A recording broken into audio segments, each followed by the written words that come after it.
السلام علیکم ورحمۃ اللہ وبرکاتہ۔ میرے عزیز دوستو، امید ہے آپ بخیر ہوں گے۔ اللہ تعالیٰ آپ سب کو شاد و آباد رکھے۔ چینل کو ابھی تک آپ نے سبسکرائب نہیں کیا تو کر لیں اور سیرت طیبہ روزانہ سماعت کریں۔ کل کی گفتگو میں آپ حضرات نے سماعت کیا تھا کہ حضرت خباب رضی اللہ تعالیٰ عنہ پر کس طرح کفار مکہ نے ظلم و ستم کیا۔ آج ہم تذکرہ کریں گے عاشق رسول، امام عشق و محبت حضرت سیدنا بلال حبشی رضی اللہ تعالی عنہ کا۔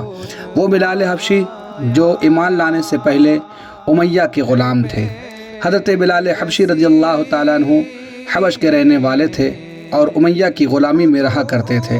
حضرت بلال حبشی کو جب آقا کریم صلی اللہ تعالی علیہ وسلم کی تبلیغ پہنچتی ہے اور انہوں نے اسلام کا کلمہ پڑھ لیا تو عالم یہ ہوا کہ جب حضرت بلال کے آقا کو پتہ چلا کہ بلال نے اسلام قبول کر لیا ہے تو ان کی گردن میں رسی باندھ کر کوچ و بازار میں ان کو گھسیٹا جاتا تھا۔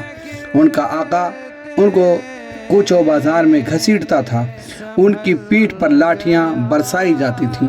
ٹھیک دوپہر کے وقت تیز دھوپ میں گرم گرم ریت پر ان کو لٹا کر اتنا بھاری پتھر ان کے سینے پر رکھ دیا جاتا کہ ان کی زبان باہر نکل آتی۔ امیہ کافر کہتا تھا کہ اسلام سے باز آ جاؤ ورنہ اسی طرح گھسیٹ گھسیٹ کر مار دیے جاؤ گے، مگر اس حال میں بھی قربان جائیں کہ حضرت بلال حبشی رضی اللہ تعالیٰ عنہ کی پیشانی پر بل نہیں آتا تھا، بلکہ زور زور سے احد احد کا نعرہ لگاتے تھے اور بلند آواز سے کہتے تھے خدا ایک ہے، خدا ایک ہے۔ اسی طرح حضرت عمار بن یاسر رضی اللہ تعالی عنہ کو گرم گرم بالو پر چت لٹا کر کفار قریش اس قدر مارتے تھے کہ وہ بے ہوش ہو جاتے۔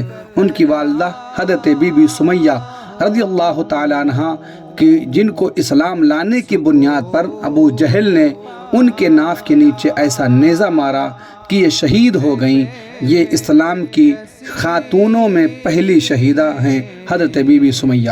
حضرت عمار کے والد حضرت یاسر بھی کفار کی مار کھاتے کھاتے شہید ہو گئے۔ حضرت صہیب رومی کو کفار مکہ اس قدر اذیت دیتے اور طرح طرح کی اذیتوں میں اس قدر انہیں مبتلا کرتے اور ایسی مار دھاڑ کرتے کہ یہ گھنٹوں بے ہوش رہتے۔ جب یہ ہجرت کرنے لگے تو کفار مکہ نے کہا کہ تم اپنا سارا مال و سامان یہاں چھوڑ کر مدینہ جا سکتے ہو، آپ خوشی خوشی دنیا کی دولت پر لات مار کر اپنی متاع ایمان کو ساتھ لے کر مدینہ شریف روانہ ہو گئے۔ اسی طریقے سے ایک اور صحابی رسول حضرت ابو فقیہ رضی اللہ تعالیٰ عنہ جو صفوان بن امیہ کافر کے غلام تھے، حضرت بلال حبشی کے ساتھ ہی مسلمان ہوئے تھے۔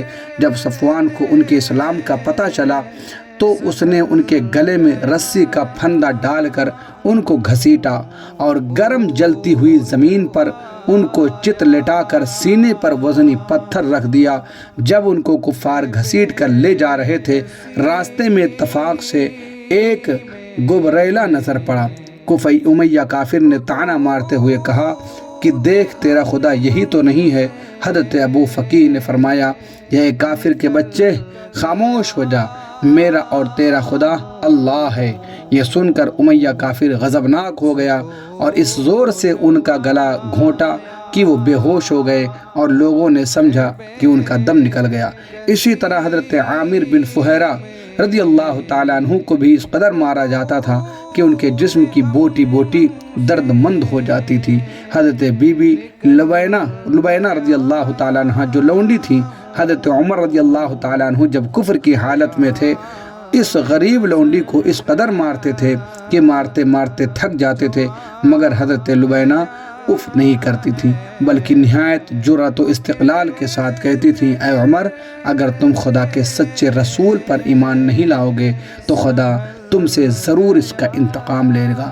عزیزان گرامی وقار، آپ ذرا غور و فکر کریں کہ کس طرح سے اصحاب رسول اللہ صلی اللہ تعالی علیہ وسلم نے ظلم و ستم سہے ہیں، تب اسلام ہم تک پہنچا ہے۔